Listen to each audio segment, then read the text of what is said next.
We're live. What's up, All guys? right. All right. What do you know? I know I'm pouring a new beer I've never had before. Really? Yeah, it's actually from Conroe, Texas, which is not too far from Sam Houston National Forest. Okay. And it is called Black Crack. Black Crack. Yeah, it's a very dark beer. It's made by Southern Star Brewing Company. It's aged in bourbon barrels. Look how dark it is, dude. Oh, dang. Yeah, look at the head on that thing. Yeah. Calm down right there. I gotta let it calm down before I take a drink here. I want to see if I'm able to share this from this page. Yeah, here we go. Ooh. It tastes just like crack. Does it really? It tastes good though. If you've ever had Guinness, this is better. Oh, okay. Mm. All right. So I got a message from Lyle. He's setting up his camera. Okay. So, That's but like all. I That's said, why we got yeah, on here early. that's Get on it. here early. Let Lyle set it up. Folks, we're talking about this book. I haven't gotten that far into it because I'm such a winter reader. Yeah. You got mine But it's all. cool. It is. It just has everything in it. It's got everything I need. Oh, I was trying to think earlier. Oh, there's Lyle before we bring him on. I was trying to think earlier. I Oh, was like, how can we bring Lyle on? I was thinking about like Babe Ruth, the Sultan of SWAT, except he's like the Sultan of Sinister, there you go. the boss of beasts, something like that. I don't know. We should have had some theme music for Lyle when we bring him on. I know, right? All right, so we're gonna bring Lyle on. Let's bring him on. All right, go for it. What's up, Lyle? Hey, how you doing, dudes? Good. How are you? I'm good, man. Good. Man, your collection is outstanding. I know that's what I'm staring at too. So Well, that's just like a microcosm of the whole room. It looks like that everywhere. wow. It looks like my little brother's house. That's his whole house is like him and his wife are both kind of into everything. Yeah.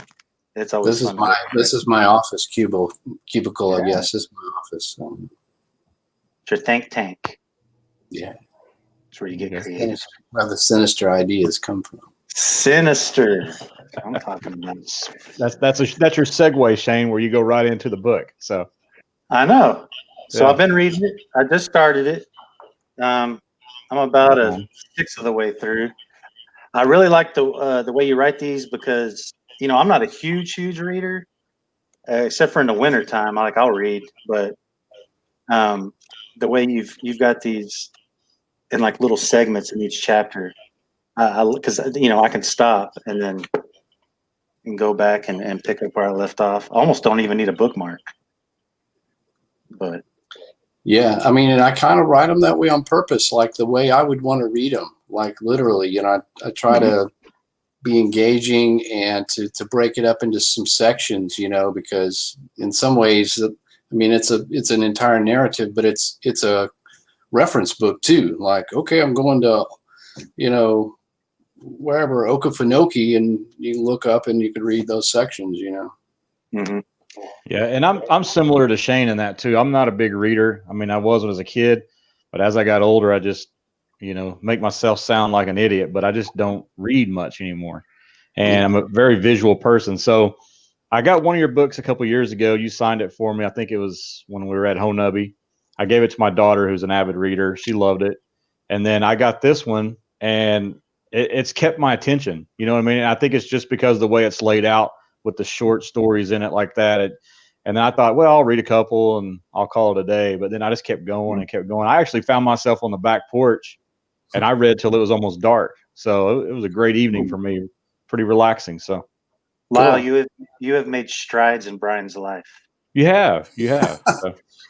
Opened up a whole scholarly side now. Yeah, exactly. Here you go. Going for your thesis. Yeah. PhD. I found my brain once again. So I thought it was dead. So all these years I thought I'd burn it up, but there it is. So I think the cells regenerate. That's what I heard when I was, drinking, lot of tequila and stuff. I was like, I think somebody said that it regenerates. I'm good. Yeah, I hope so. So Man, God knows I've wasted a few in my younger days. So So, in your book, like, and then the first chapter, the Hockomock Swamp, that's like within the Bridgewater Triangle. And I always find that these areas where there's a triangle involved is kind of odd, and why that all these entities and all these different things can just kind of happen. So I know you do. You kind of do in-depth research, like you actually go to these places, don't you? If you can, you make it to some of these destinations.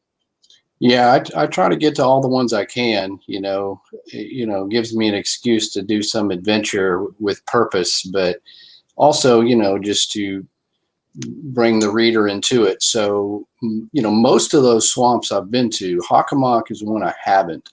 It's the furthest north in Massachusetts, and just one that I've been all up in there in that area, but I have never like just been out in the swamp. So, but luckily that one, is so well known, and partly because of the Bridgewater Triangle that the information is available. And I also had a friend who actually is in the book, Carlston Wood, who had a Bigfoot sighting there back in 1970, but he lives in the area. And so he was cool enough to go down to the library and literally copy everything they had on file for Hockomock. So that gave me a good resource there, in addition to some firsthand stories that I had. So, as far as this book goes, how much did you get out to go into these areas? Like, as far as so, I mean, I've been to Honey Island, Okefenokee, Everglades,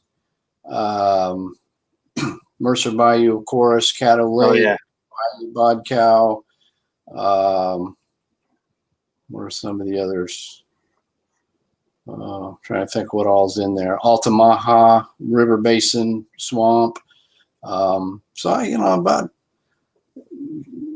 I don't know, roughly half of those. Been to it sometime or another. So, I try to, mostly, in most of my books, you notice kind of concentrate on the southeast, southern stuff. People are like, how come you should write a Bigfoot book? I'm like, dude, I'm the southern guy. There's not enough books written on southern Sasquatch, which is why I did Beyond Boggy Creek. So I always feel like that's kind of my zone. And so, of course, that's where I've traveled the most. And a lot of those swamps are in the southeast. So most all those I've been to, if once, if not numerous times. how many books have you written so far? That's my sixth, I believe. Okay. All right. I think, yeah, 6. I never I thought really I'd get past 2. Man, this one was great. I really enjoyed this read. Yeah. I mean, what was funny is, well, I don't want to spoil anything. People need to read this because some of these lizard man sightings actually could be something else. But they're in the details. Read Lyle's words. Don't listen to me. Right. Yeah, I think, lizard man, it's a strange one because not as many people know of that than say Bigfoot or Mothman or something. Everybody knows Bigfoot and there's a lot of people into it. Lizard man seems to be less, but the people that have picked it up just because I wrote it are like, wow, this is a crazy case, and there's all the kind of angles to think about in terms of people reporting a reptilian kind of humanoid or something that's coming up out of the swamps like that. And of course, to me, I'm like, dude, this is like Creature from the Black Lagoon in modern times and in Southern America. So it seemed cool to research, but even me, I'm like, once I get out there and I went to the town, I interviewed people, went to the swamp, and you just are like, wow, there's a whole lot of angles here that I never really would have thought of had I not just been in depth. So, but that, Lizard Man is one that I've done a lot of interviews on over the years just because that subject keeps coming up. It's just crazy. And you also had the backing from the sheriff too, which I thought was awesome. because he was there. So that's Yeah. you get someone that's a public figure like that backing you up. Your research that speaks fathom. Yeah, that was just one of those rare cases where you had a law official, a sheriff of Lee County in South Carolina, who had taken the case seriously. Not that he necessarily believed there was a quote unquote lizard man, but that he felt that the people were seeing something. And whether it was, a rogue bear or people playing pranks, he's like, I felt it was my responsibility to address this, because if somebody got hurt, then all of a sudden people would be, why didn't you look into it? So because of that, he kind of got wrapped up in it, sort of like, Kolchak the Night Stalker, or something. Yeah. And I think it kind of haunted the guy that he could never quite solve it, and he felt like there was something to the reports of the lizard man, but he had saved all the police documents, all the newspapers, photos. Having access like that, and coming from a law official, I mean, it's super rare, cryptid cases. Do you keep in touch with him still, or? He passed away. I did not know Let's that. say 2016. So I wow. did after the book was written, and he and I did a couple of TV shows, and I went out there and had seen him since then. But I felt super lucky at that point to have done that, because once he passed on, there went that first person knowledge that he had. So I'm glad I wrote the book when I did. Oh, that is outstanding. Yeah. Which is here funny. in Oklahoma. Oh, go ahead. Oh, just kind of a side note, which is funny because originally, I wrote that book right after Beast of Boggy Creek, which was back in 2013. But I kind of was doing the Sinister Swamps research at the time. And on that trip, I went to a bunch of those swamps, and I went to Skateboard Swamp. And I didn't really have an intention on writing a whole book on the lizard man, but there turned out to be so much to it that I kind of thought, well, I'll do Sinister Swamps later and just keep adding to it. So I ended up writing Lizard Man, but literally I was doing that research in 2012. That's when I started doing Sinister Swamps, which just finally came out. So it was sort of a connection there. Yeah, I was going to say earlier, I guess here in Oklahoma, we just don't have a lot of the lizard man stuff.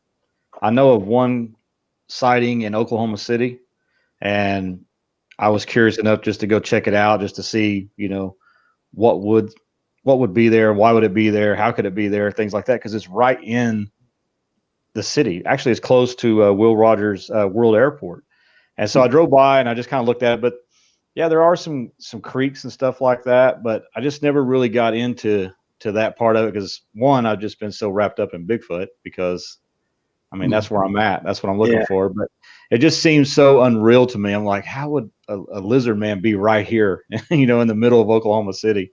But I guess when you guys get out like Louisiana and maybe Southeast Texas, stuff like that, you guys got a lot more of that swamp stuff out there. And that's something rare for us here in Oklahoma. So, yeah, I've gotten one lizard man type reptilian humanoid report from Oklahoma, but everything else has been Mississippi, Louisiana, East Texas, and on over to, Florida. Wow, East Texas? Oh, man. Yeah, there was one. It was kind of a secondhand from Chester Moore, near the Sabine River. A woman had reported seeing what she described as a bipedal, upright, humanoid creature that she said looked reptilian.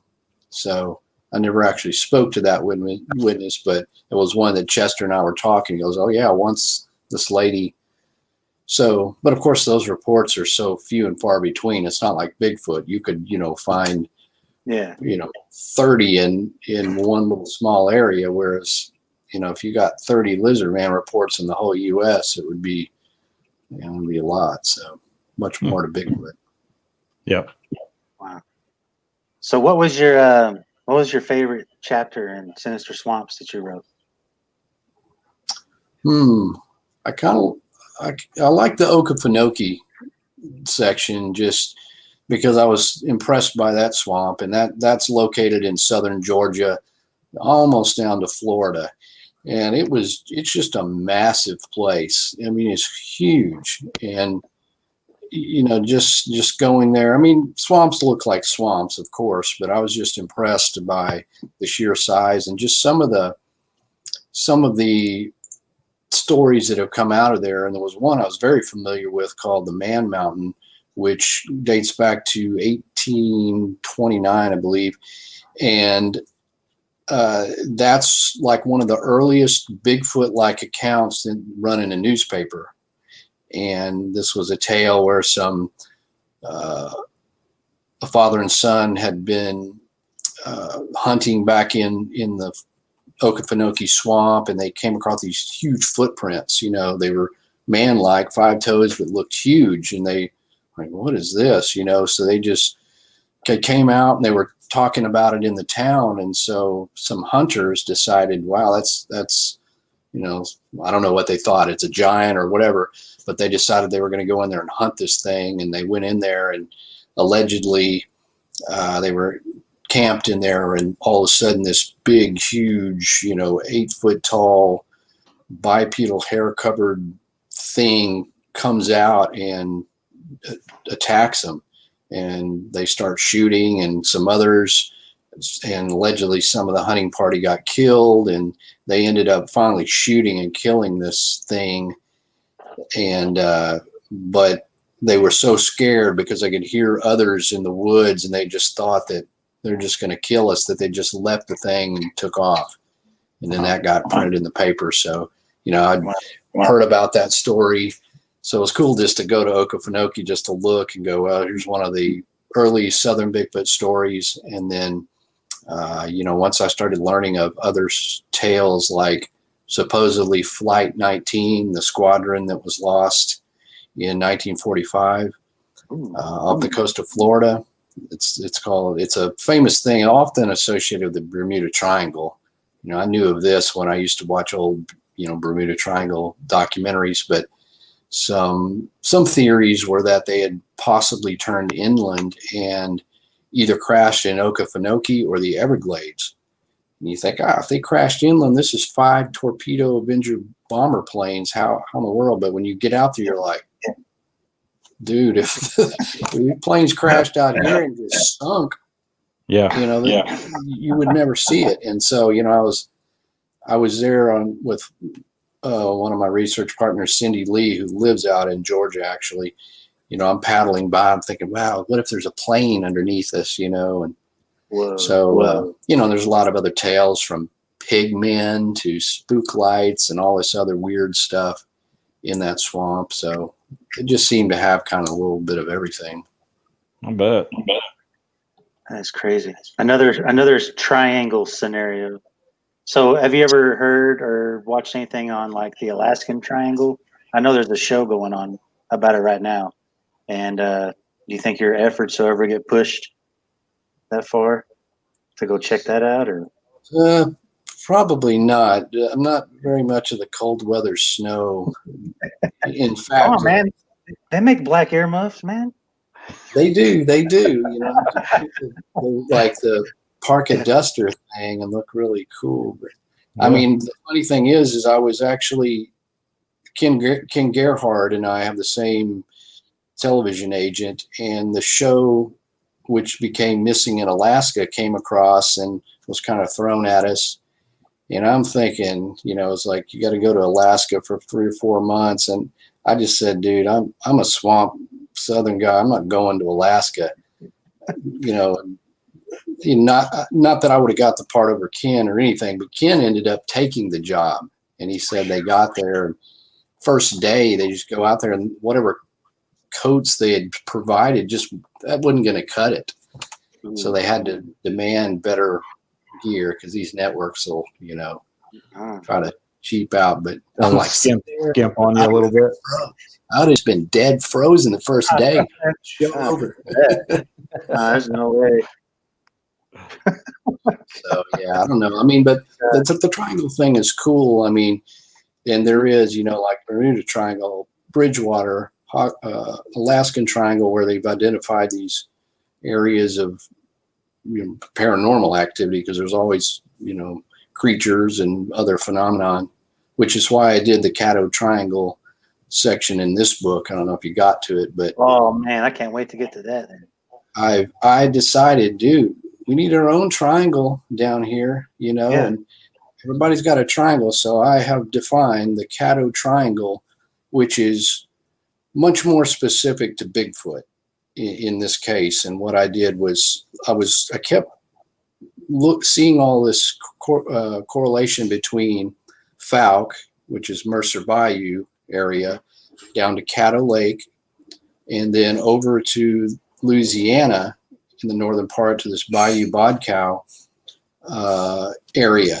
And not only is there just so many Bigfoot sightings in those areas that date back many years, kind of establishing a good history of southern Bigfoot, but all three of those areas have been associated with some of the best Bigfoot films ever, because, of course, Legend of Boggy Creek, which are scenes right out of Mercer Bayou, and then Caddo Lake was where the 1976 Bigfoot movie Creature from Black Lake was filmed. A lot of it, what you see, is literally Caddo Lake.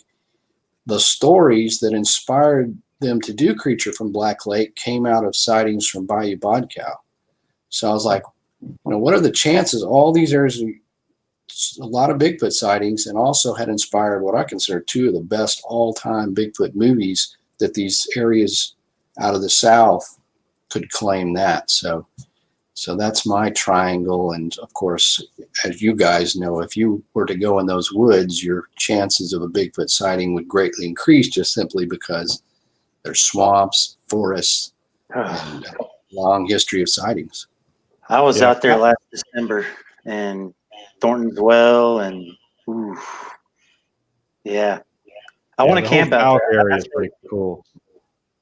Go ahead, Brian. Yeah, I was camping. That whole Fouke area is just amazing. So yeah, we did a trip there. We hit Mercer Bayou, and we were looking for the Hermit land, and we went the other way for hours. It was great. Yeah, we went the wrong direction. We actually gave up right when we got close. That's what it was. We did.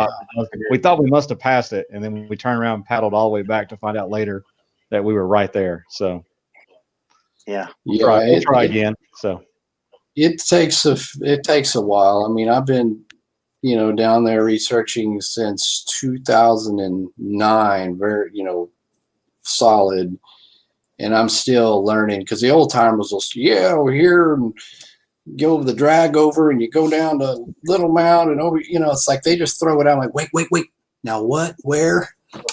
Deciphering all that, and then trying to connect it to the Legend of Boggy Creek locations is my side hobby of just trying to go to all those places. So, but it takes a while to learn it, I bet. So you got some live appearances coming up where you're speaking? Well, it's few and far between, obviously, this year. The only one that still stands is the Texas Bigfoot Conference in Jefferson in October, pending, I guess, how things go in the winter. But, I did a couple, surprisingly. I kind of didn't cancel any appearances. I just figured that most of these, would be canceled upon their own judgments. But the Smoky Mountain Conference still went ahead, and I was surprised, because it draws so many people. But actually getting out there was in this huge, like, airplane hangar sized thing, and everybody was very distant and wearing masks. And I never, after doing that, I thought, well, these things can be done in a socially distant, responsible way, so I'm not as freaked out to do them. So hopefully the Texas, but you can only put in like 50% of the capacity. There's certain laws, so there's a lot of outdoor space there too. So hopefully you can do that and have a little bit of fun. Yeah. I know they canceled Honubby this year, so that was unfortunate. So yeah, that was unfortunate. Yeah, I was kind of surprised because it's on all that land out there. I thought, well, heck, we can just have it outside. But Yeah, completely. It's so complicated with all this stuff. It's almost like, hey, just reset and we'll just 2021. We'll just do it. Just scratch the whole year. So. Oh, I know, right? Oh my God. Holy. Hey, we're gonna be out there, Jefferson. Brian and I. We'll be out there. Yep. Will Heater's hooking us up with the table. We're bringing the cast, and we've got. Sweet. I know you and Ken saw our cast back in Hunabi a couple of years ago. Was it 2 years or 2 years ago? Yeah, 2 years ago. Yep. And we have a lot more now, so you have to I come remember by. the Man Mountain cast. It was like ginormous. That's when I saw that. I thought it reminds me of that Man Mountain story. It's just like the king of all Bigfoots or something. Yeah, We have several more added to that now. So of the same creature, so same area. So Lyle we're gonna bring everything. We have one that's quite impressive that where it steps into a bank and we casted the whole thing. You can see the toes going through the mud and everything. Wow, so that's good. It's pretty rare. I mean, you see a lot of sort of, iffy casts where it could be a footprint or not, but you guys have gotten some of those are real solid. I mean, you see the toes, you can see it's clearly the shape of a foot. It's not, mud holes in the road. So those are good casts to have. It's kept me up. Yeah. Yeah. I know when we first brought home that 20-inch, I was like texting the guys late at night, like, are you guys up? And they're up. And I'm like, I can't sleep, man. I don't know. Yeah. I don't know what we're on the hills of, but wow. That's the scary part. It's like we keep finding these tracks and we're out there and we're like, what are we gonna do when we run up on this big thing? You know what I mean? So, because as much as we go there, just the rotation of us taking turns going there, sooner or later, our odds are increased of one of us bumping into it. So, well, we're also trying to get our timeline with its time or their timeline because it seems like certain parts of the season are coming through there for whatever reason. We actually even had, I don't know if you've met Tim Autry before or not, but he was kind of looking at the times we've gone and casted tracks. The tracks are usually, they look fresh because those tracks don't last long on that game trail. They get beat to hell by other animals. But it correlated with a crescent moon in some way. I don't know if that means anything or I don't, do we take that into consideration and keep moving forward? And, it's just kind of hypothesis after hypothesis and trial and error. So just one more piece to the puzzle is what I say. Yeah. So that's what I'm talking about. We'll get Lyle out there that they just come right out of the woods and talk to him. I don't know. That I seem to be the least lucky. That's like, it's like as much as I look, as few, I keep looking for that great track, but then somebody goes, look what we found. I'm like, dude, in that same woods for 10 years. I'm just like, you're like, what the hell? Have you seen my study? Exactly. I'm trying to write a book here. But, Lyle, have you had a sighting yourself or? No, I've never had a sighting. Okay. Any sound? Yeah. I mean, I think twice I was really close. One of those times in Mercer Bayou where my late research partner Tom Shirley and I were up on that bayou. It was around midnight. We heard a howl, and we kind of stopped. When you're paddling, and there's insects, a lot of ambient noise. So I heard this really weird howl, and it stopped. Yeah, was that the weirdest coyote or something else? And then it did it again, and both of us turned. I was like, dude, I don't know what that is. It was kind of like this drawn out growl howl thing. Just was really bizarre. And so then about 45 seconds later, it did it a third time. And then, of course, now we're zeroed in. I'm like, dude, that's not a fox or a bird or, whatever.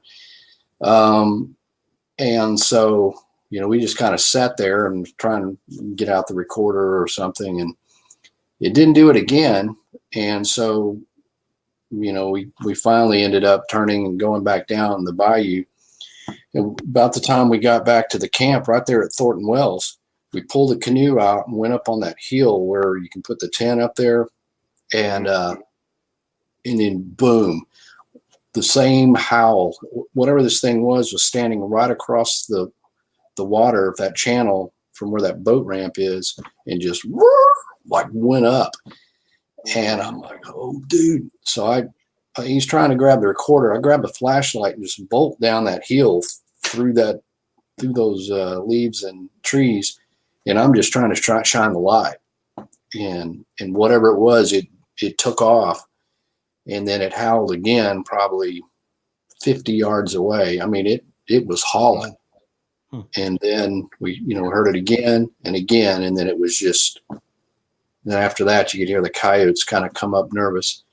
So I can't say that was a fouke monster or a Bigfoot, but whatever it was, I don't know if it followed us down the channel, but it was the same thing that we had heard up the channel. So, heart beating and figuring I got close there. And then once in Florida, where I was in the Ocala National Forest, it was in January and nobody was there. And I was with Cindy Lee, that lives out there in Georgia. And we're going through those palmettos and all that, just hiking at night. I heard what sounded like something hitting a can, which is really weird. There was one other camper out there, and they were just at their camp, but we were walking around. We'll get to the big dog story. That's the third encounter. That's the third encounter.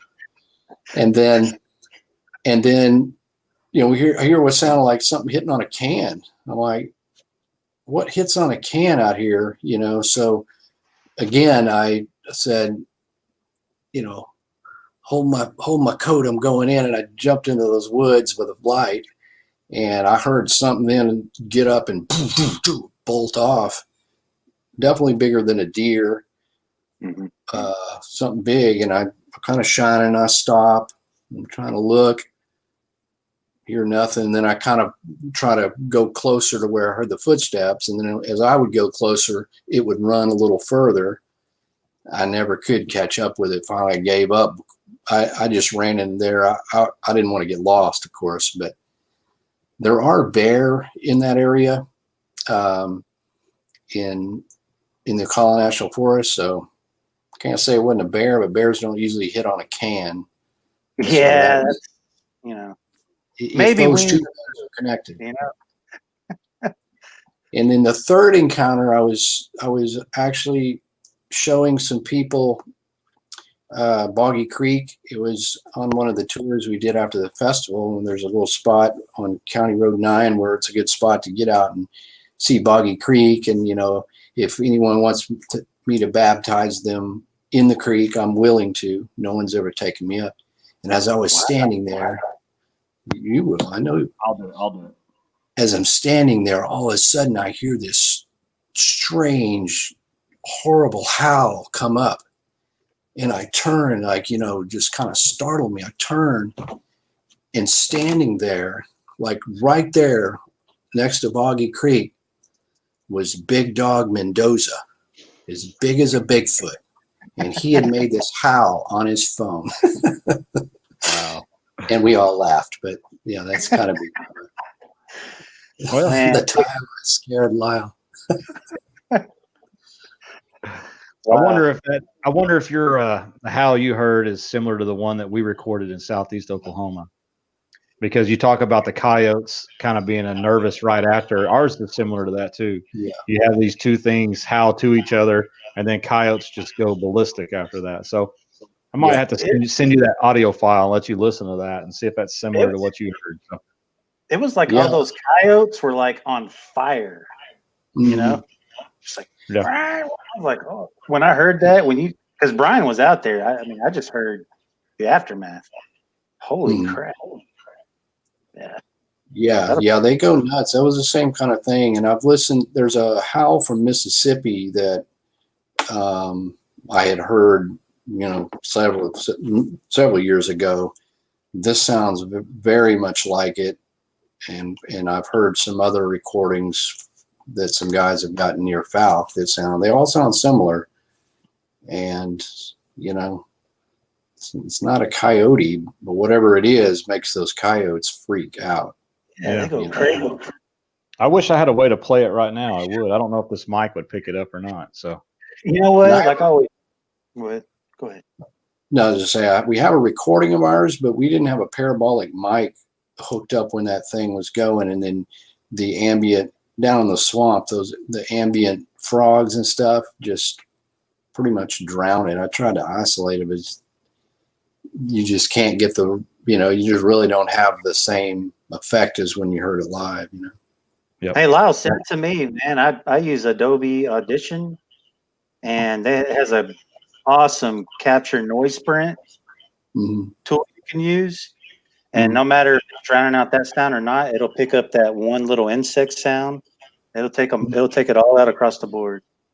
And you just kind of do it in little increments until you get your if you want to. Yeah, I'll send it. It's been a while since I listened to that audio file, but I should readdress that. I listen to mine all the time, just randomly. Oh my I can be by myself, and I'll just play it. So, Brian, we talk about this all the time. Like at least once or twice a week, I listen to that because it's just crazy. And that's been almost 3 years ago when we got that.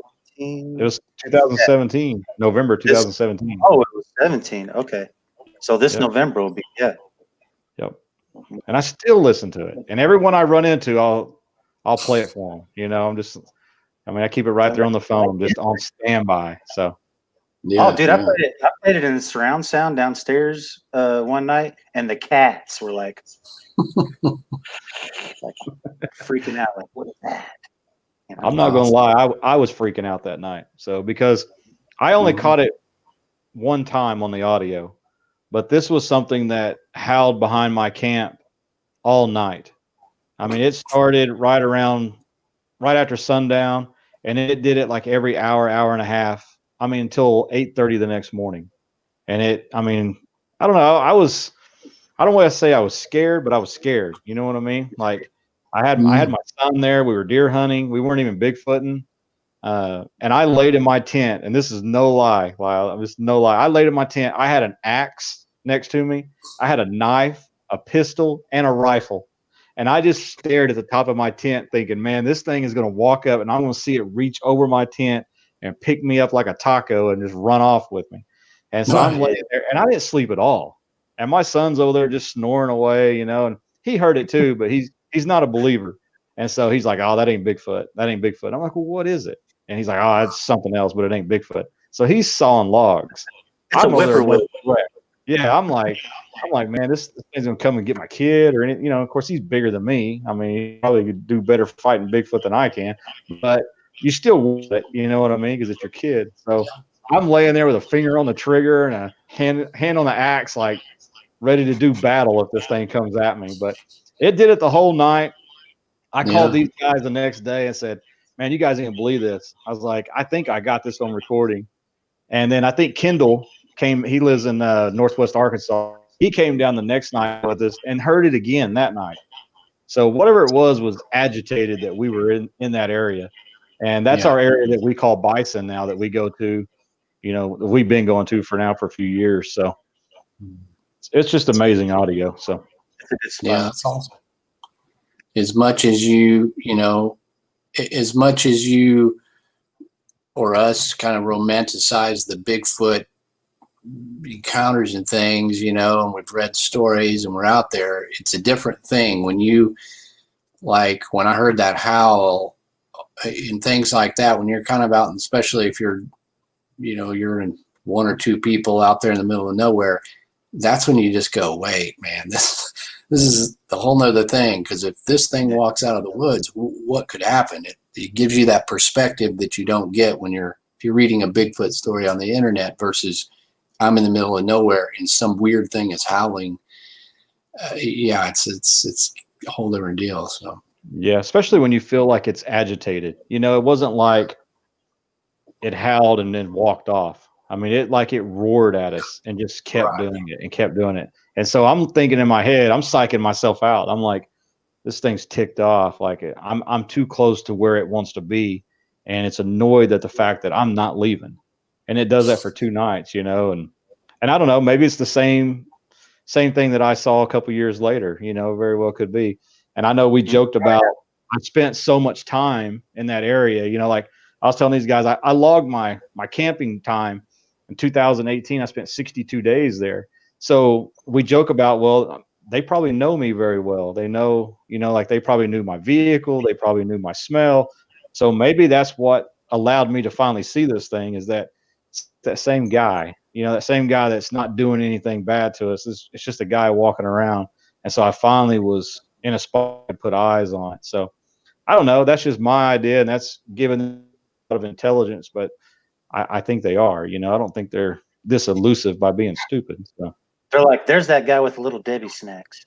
there he is, that guy with the oatmeal pies. He's pretty cool. Yeah. So I know he doesn't shoot at moving trees or anything stupid like that. So Yeah. They can't be stupid, or they would have been discovered by now. So by logic dictates that they have to be smart, and they know who has the little Debbies and who exactly. doesn't. And I come prepared with a little Debbie. I mean, it's no secret. Oh, yeah. If you camp with me, you ain't gonna starve. I'm gonna have the nutty Actually, bars, the oatmeal pies. I'm gonna have it all. I actually made a Brian a logo. It was the Little Debbie logo, except I put his face on there, and it was called Little Brian. Yes, So, yes. got Little Brian. That's where it sucks having a good friend as a graphic artist, because he could do things like that and just humiliate you in front of everybody. So, and there's nothing you can do about it, right? I mean, it's not like I can make my own little artwork and retaliate. I just have to go with it, So Yeah. I just own it. Somebody asked me to play the file. I don't know if it'll play on this. I don't even know if it would, if you'd even be able to hear it. So Yeah, I don't think it's. Yeah, I don't know how to do that. I saw another guy ask twice about Bigfoot in South Carolina. The answer to that is yes, there are sightings there. It's surprisingly more than you think. I mean, it's not one of the main hot spots in the southern Bigfoot, realm, but there's certainly sightings along in the Congaree National Forest, in the Congaree Swamp, which I actually,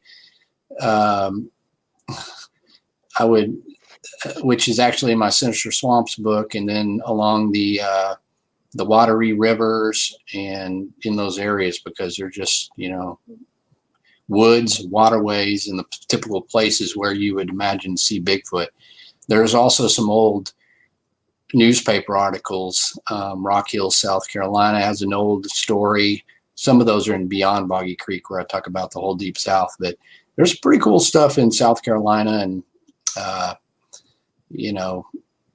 definitely just like any of these places, when you start researching, you can uncover people reporting, Bigfoot-like creatures.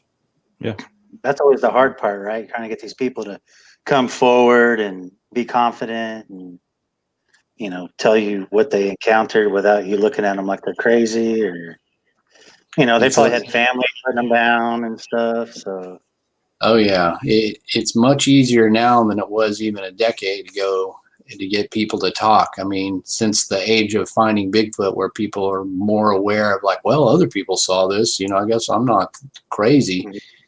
They're more willing to tell. You go back, the further you go back, though, more people were guarded with, usually the way it got out is somehow it slipped into the newspaper, or a journalist got a hold of the story, and they didn't necessarily call up the paper. It just got in there. So, in some ways it's easier to get people to say they've seen something. You still probably figure for every 10 sightings, 9 of those people didn't want to say anything because they didn't want to be laughed at, Yeah, and that's kind of what we were talking to Cliff about the other night.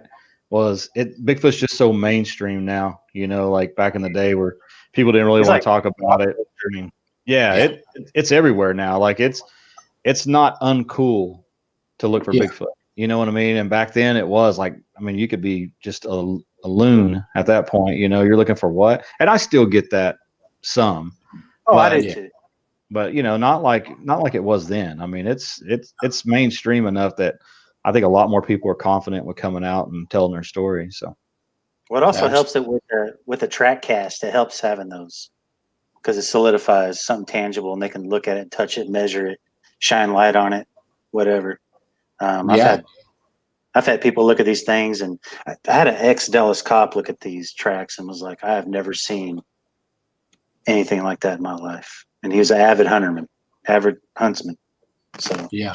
did I say hunterman? Oh, you did say hunterman. I wasn't going to say anything. I wasn't going to call you out on it, but my wife used to be an English teacher. She's going to give me a lecture after this. I'm sure. I'm surprised she hasn't commented yet about it. So she's probably typing it right now. She's probably typing it right now. So yeah, I'm in the scope. She's going to make you write sentences tonight. I've got a chalkboard downstairs. I will not say hunterman on the show. I'm going to use that in my next book. There you go. Lone hunterman was stalked. He was in the woods of southeast Oklahoma when he came across. You know. Put Shane in there, just a little credit for Shane Church. So yeah. If you want, I will illustrate that one page. There you go. See? That's fair trade. So, how is the band? Yeah, cool town. Pretty good.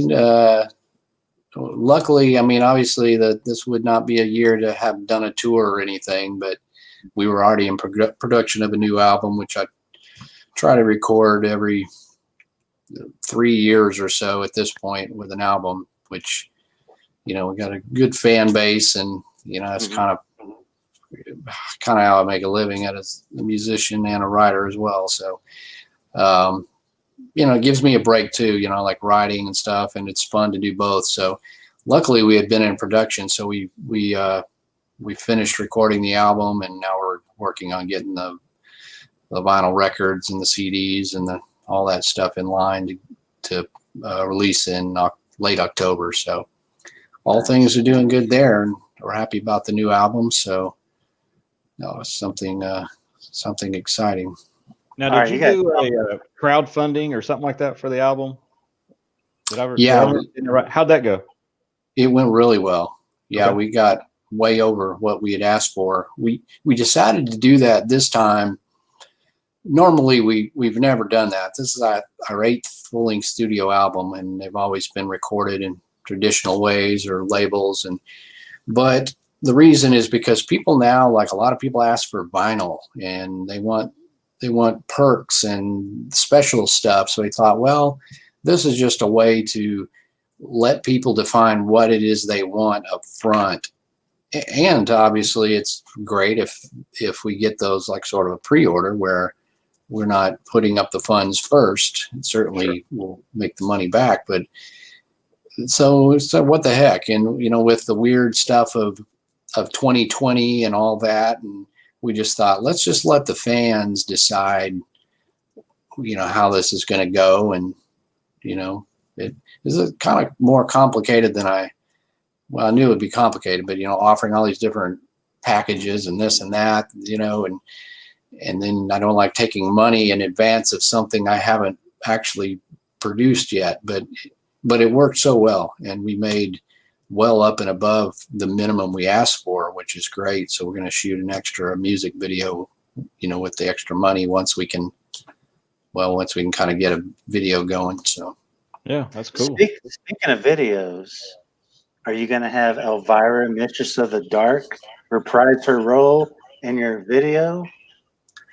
Well, I would like to have her make a return appearance, but you know, I don't know if our schedules will meet up and if the song is right, but she certainly would do it if I so ask. I'm sure she's really awesome, and is you know, working with her on our Mistress of the Dark video and song was super awesome. You know, I was a fan since I was a kid.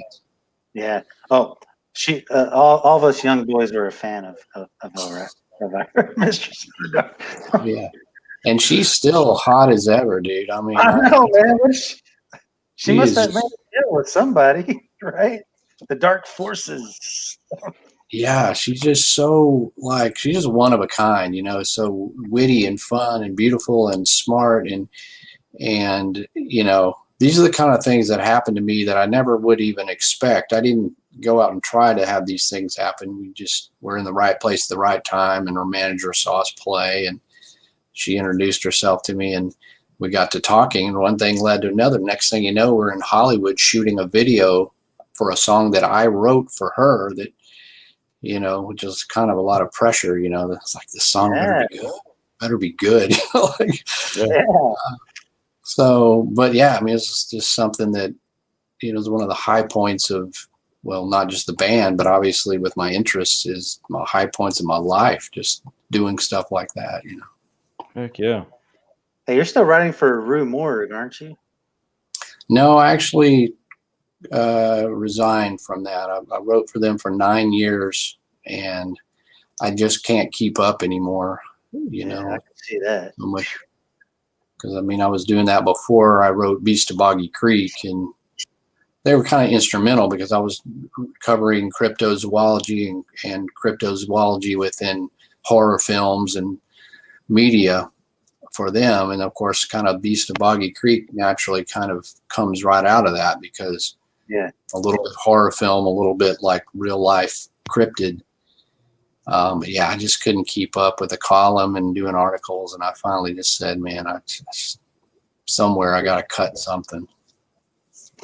And your buddy that's now deceased, God rest his soul. This Claudio did this artwork, and that's based off of him, right? Yeah, that's conceivably Tom Shirley, and that was important to me because I really, I don't go out in big groups to do research. I was a part of one Bigfoot group a long time ago, but I just remain sort of independent. And part of that is just because I like everybody. I'm not a certain group. Like you guys are just my Bigfoot buddies and whomever else. And so I like to go with whomever. But Tom has been one of the guys that have been out with, almost more than anybody. And so he succumbed to cancer was a year ago in July. And so he had been there with some of the research, and I thought, well, man, on the cover, I need a person. And we were thinking of whether we could put him coming forward or going away. It just looked better when he was going away holding the lantern. But I told Claudio, I said, as much as you can, here's a picture of Tom, make it look like Tom going off into Caddo Lake, which is, he had some property out there. We camped all the time. So that's Tom going into Caddo Lake. So it was really special to me to have that on the cover and, kind of commemorate and remember him. Yeah. That's awesome. I love it. I love the cover. It's awesome. Yeah. Claudio's Cattle Lake. So. Oh, Claudio's, man, that dude's. You can just go through his portfolio and trip out on that. Yeah, I'm lucky to have worked with some good artists, because I'm I like the visual part of it. I'm sure you guys recognize, especially graphic design, and so it's important. I remember when I got my book deal to do Beast of Boggy Creek on Anomalous Books, I said, no offense, but I've seen your covers and they're not bad or anything, but I'll handle the cover. I had no clout or anything. I said, trust me, I know what I'm doing. Here's my band and we have good artists and I know all these guys. So, when I delivered that cover, it's like stands head and shoulders above their typical stuff, and really stands out, and I'm printing posters of it and, everything else and shirts because it just was that cool. So ever since the other books I had, they let me do what I wanted on the covers. But yeah, that was so important. Legend of Boggy Creek, you just got to have a good cover if you're going to write a book about that.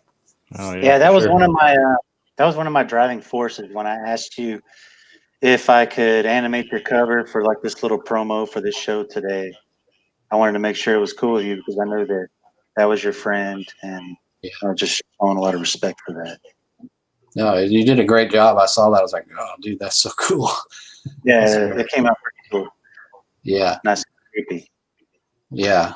We need like now we need like an animated short or something, like using that guy going into the swamp with that kind of green tone. Mm-hmm. I don't know. Pretty cool. Just like a short where maybe you see something like a I know. Bigfoot. I already see Shane's wheels turning. So as you're saying, like, I got a project for tomorrow.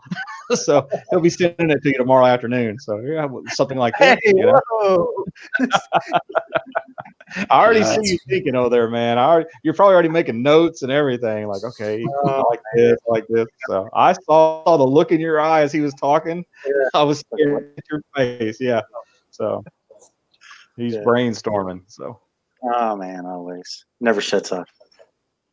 Well, you're artistic. That's the way it goes. I mean, I'm always thinking of like, yes, you are. Next book or what the cover and the, what song I'm working on. Like, I'll run into walls at the house. Like, my daughter's like, "What is the matter with you?" I was like, "I'm thinking about something. How I'm going to write this particular Bigfoot account, or I was working on this chorus of a song. I'm not paying attention to reality. I'll just run into the wall." Like, hey, have you ever like just awoken from sleep, like middle of the night, and just had to jot down an idea real quick? I've had it. I do. Because sometimes like it comes to you in the worst time. Like, damn, I'm in REM right now. I'm dreaming about cool stuff. Leave me alone. I gotta get this down. Yeah, that's happened. One of the songs, it was a single Ghoultown just did, was one where I had a dream and some weird stuff, and when I woke up, I immediately had to get some of that down, because I didn't want to lose track of it, and that became a song. So yeah, you got to be ready to jot things down. Ready. Yes. Yep.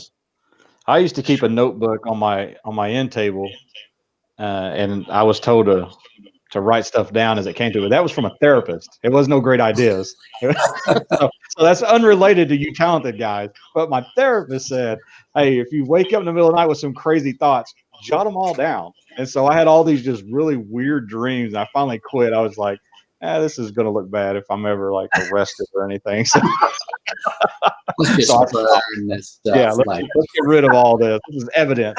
This is going to get me to life. So. Because you've seen all the forensic files where the guy you're thinking, why would he leave this stuff around? They go and warrant into the house and they find notebook paper like note to self, find out how to kill wife or whatever. It's like, exactly. How would you leave? Yeah. Life insurance must be in effect 60 days prior to death. You know what I mean? Yeah, it's like, I didn't say that, did I? Bruno, here's his number, and like he's the hitman. It's like every time. Yeah, wire 10 G's to this guy. So, weird stuff like that. So I quit writing stuff down. So that's a totally off track and a side note about me, but I thought I'd share that with you guys. So I always do it, man. I always do. Okay. Yeah. You know me well. No, oh god, I couldn't have picked a better group of dudes just to be doing this with, So I've met some, including you, Lyle. I've met so many great people in this community and this culture, and I wouldn't trade it for nothing. It's the best. Exactly. Yeah. I mean, that's one of the reasons I say, you may never see a Bigfoot, you may never find a track or whatever, but that shouldn't be the only focus. It's like, it's fun to meet people you wouldn't have met otherwise, and to, learn things, go out into nature, go out into the outdoors and do things you wouldn't normally do. And that's like one of the rewards here of all of this in the community. That's one reason I like doing the conferences too. You share ideas, you meet these people, and somebody's got some cool story or whatever. It's like, man, just so many great people. I mean, there's the whole internet. I mean, there's some trolls on the internet or whatever, but those people aren't the people I see at conferences or hanging out at research places or in the woods. I never see those people.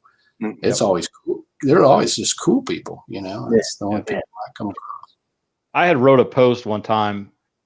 It's probably been a couple of years ago where some people were giving me a little bit of grief about it, you know, like, oh, you know, you're wasting all this money and you're wasting all this time and you're doing this and this thing doesn't exist. And I kind of ended the post with, you know, I talked about all the things that we do and all the places that we go, things that we see, not just the Bigfoot aspect of it. I mean, just nature in itself, you know, and the relationship build with these guys, you know. And I think I ended it by saying, you know, maybe I already found what I was looking for. Yeah. You know, and it's not maybe that I'm looking for Bigfoot. Maybe I'm just looking for this way of life. And like Shane and these guys that I'm close with, like, I mean, these guys are like my brothers. You know what I mean? I will be with these guys forever. I mean, if Bigfoot is found and they put them in a zoo, and you know we don't need to go look for them or whatever, but I'm always going to be with these guys. You know, we'll just go chase something else. You know, whether it's ghost or reptile man, lizard man, or whatever. You know, so maybe that's the secret to it. You know what I mean? And people are focusing on, well, you didn't find anything this weekend. Well, I didn't find anything this weekend, but you know what? I had a great dinner up in the mountains of Southeast Oklahoma. I kayaked all day long. I hung out with great people. I saw this, I saw that. I didn't see Bigfoot, but I'm coming back in a better mood and to me, that's a win. And, you know, and I think a lot of people they miss that. They miss the big picture of it. So I wish more people would go and kind of just forget about the silly idea of looking for Bigfoot. Just go out and enjoy nature, you know, just get out there and live a little bit. So I think it would help a lot of people. You do that, you might just run into the big fella. Because it always seems like these people are just running into him on accident, like not looking for him, you know, whatever. I'm like, what the hell? That's most of the encounters, you know, are just people that some of them don't even are either nonchalant, don't care, or didn't want to see it. I'm like, man, you know, just wandering down the road. So you never know, and that's why you gotta. It can't be the total end game, you know. Part of it is just the experience of it. And you're exactly right. It's like I wish people would see it that way. It's like the camaraderie and the friendships, and you're just focused on a certain task, whether it's a motorcycle club or a Bigfoot group or whatever it is. You know, you have to. It's the experience and the fun and the thing you learn from other people, and that's what makes up, you know, the success. You know, you found other stuff, maybe not that weekend you didn't find a track, but you found a new way to do something you learned from somebody there. So yeah, exactly. There's just so many lessons, you know, other than what we're really looking for. So That's true. Well, I thought we would have some Q&A before we got down to the hour mark, but it looked like I think everybody was listening. They didn't write us any questions. Mesmerized, is that what we said? Yeah, they're mesmerized. And Lyle, we don't want to keep you all night or anything like that, but we do appreciate you coming on. Yeah. absolutely. And I can't wait to finish this, man. Like, seriously. I even watched there's a Bridgewater Triangle documentary on Amazon Prime. I've watched it a couple of times before reading this book, so yeah, putting myself in the mode, you know. Now, I bought my book on Amazon. I mean, is that the best place, Lyle, to get it, or do you prefer another location to buy that? Okay. Well, I mean, if you coming from my site or my online store, you know, they'll be signed by me, but and there's other things that people can get. Yeah, but I see you in person, so you know I can sign it for you. You know, yes, so I'll see you in Jefferson. So, and then I can sign it to you, and but Amazon's good. Amazon's good as well. You know, especially on because I self-published the last 2 books. Prior to that, I was on Anomalist, and just kind of the point where it's like, I think I can do, there's nothing they're doing that I can't do. And most of the promotion and all the appearances and all that stuff, I mean, they don't set any of that up. That's all me.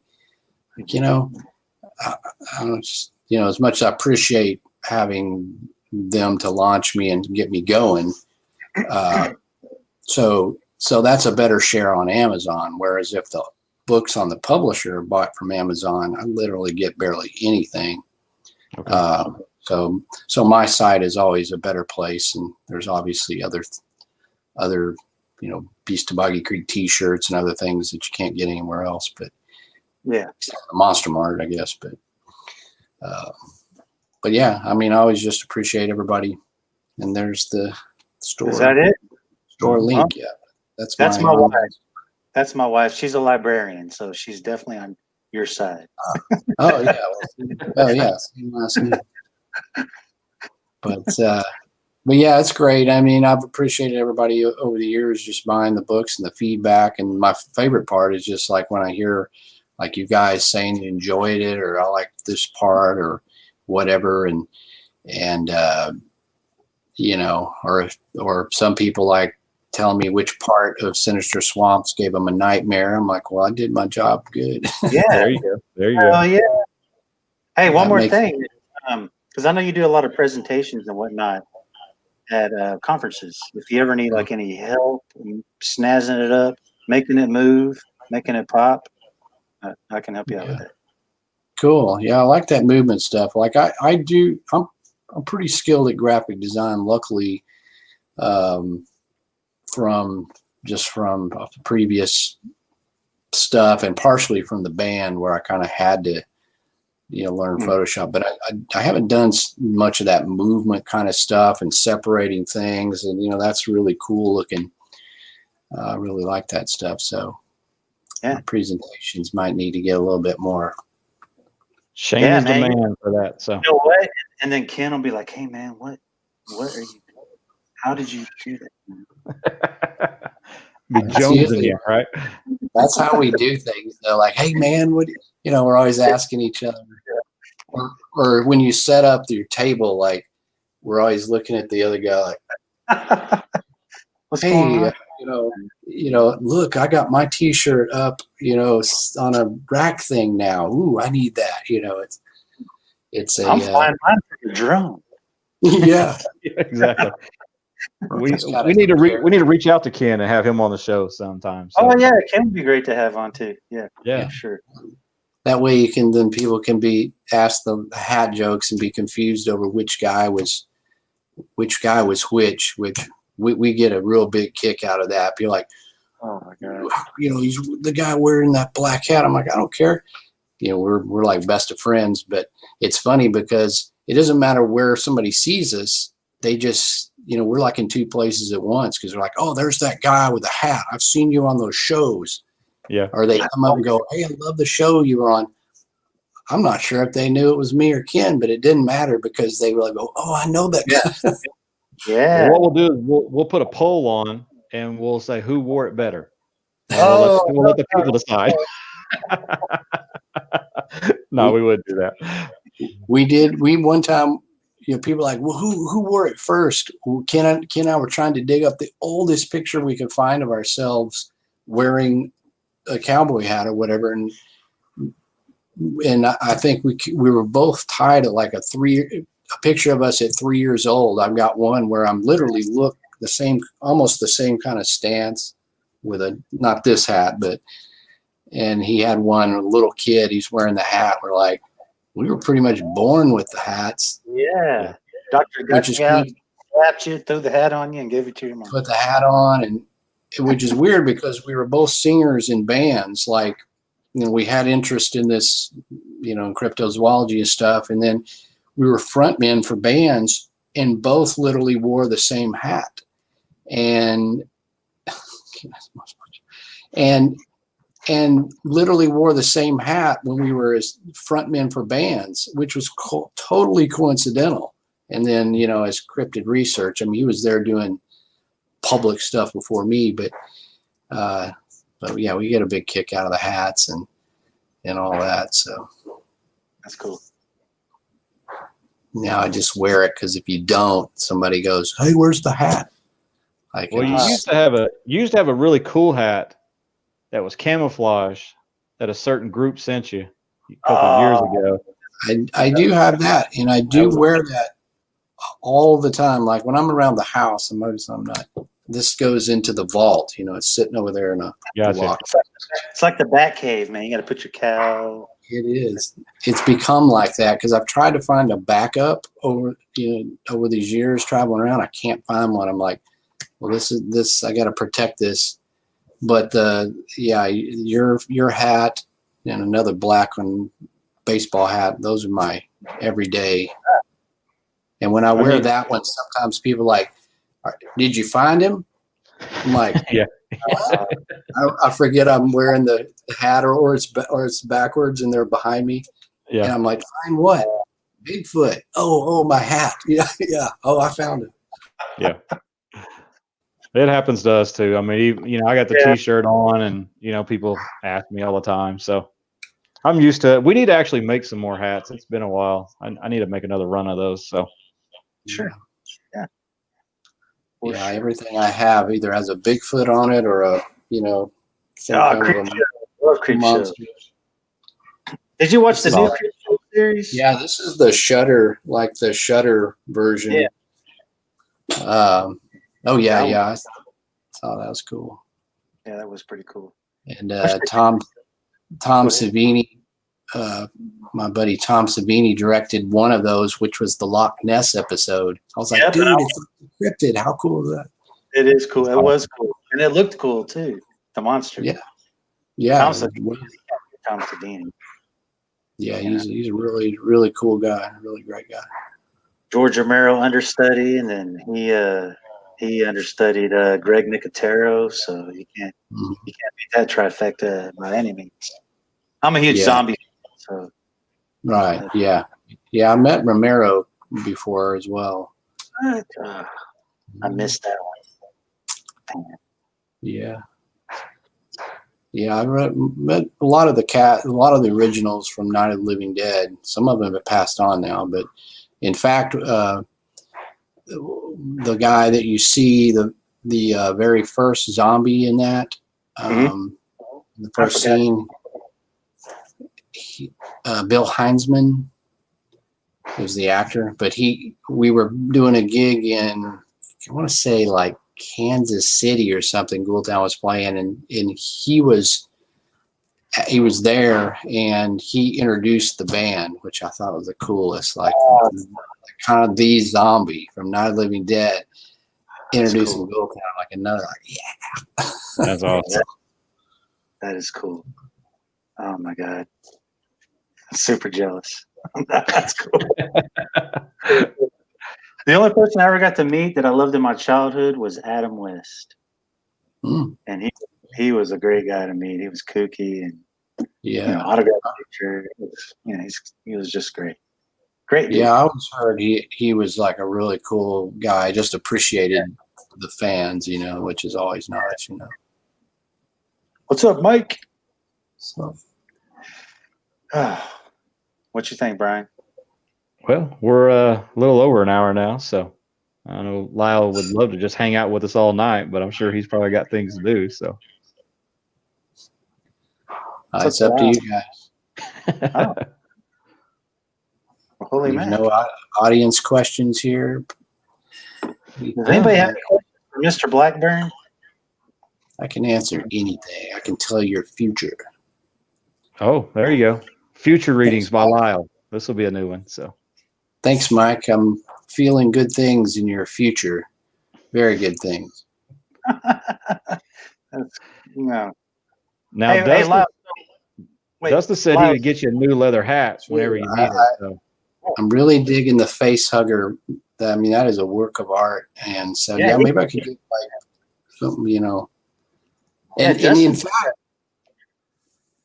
I never thought about that, but that was one thing that kind of crossed my mind is the backup hat is to literally have one made that's the same, because it's part of it is the sizing and there's whatever it is about the hat.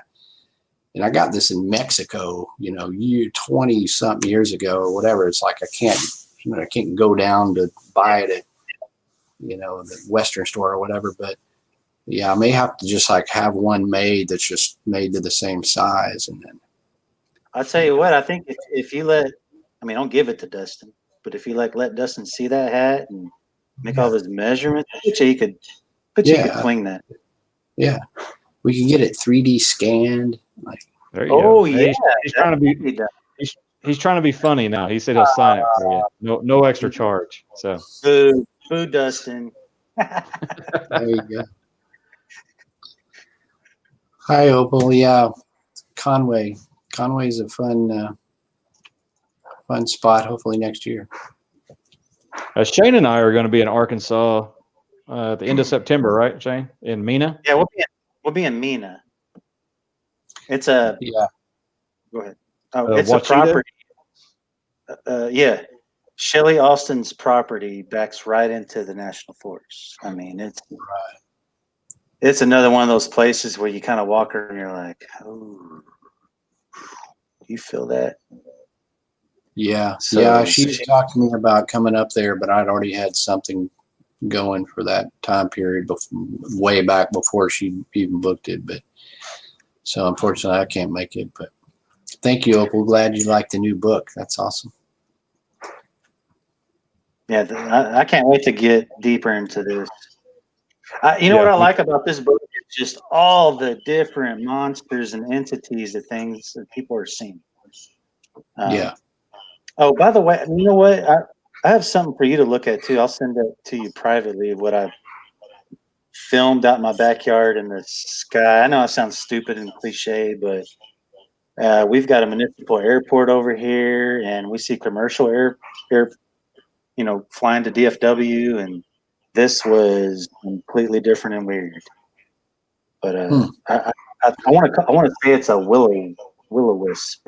It's orange. It's a big orange thing in the sky. It was weird. Wow. Dustin, you definitely need to order that book. So yeah, he's in it. and ordered on Lyle's site.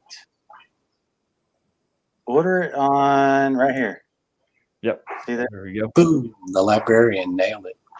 The librarian. Miss Church. The better half. Definitely, for sure. Yeah. I'm just no. But it was fun to kind of cover like this book. You know, when I did Momo, the Missouri Monster, there was some connected like weirdness, like some UFO sightings, and there was like disembodied voices, some weird stuff that went on with that case, up and above the pretty much Bigfoot type creature. But in this book, I really got to cover things I haven't before, with whether it was a ghost or spook light or other weird stuff in with the cryptids. Because I thought, well, if I'm going to talk about swamps geographically and we're going to cover the swamp, I can't just limit it to only cryptids, because there's just to show it's dastardly, Craig. It's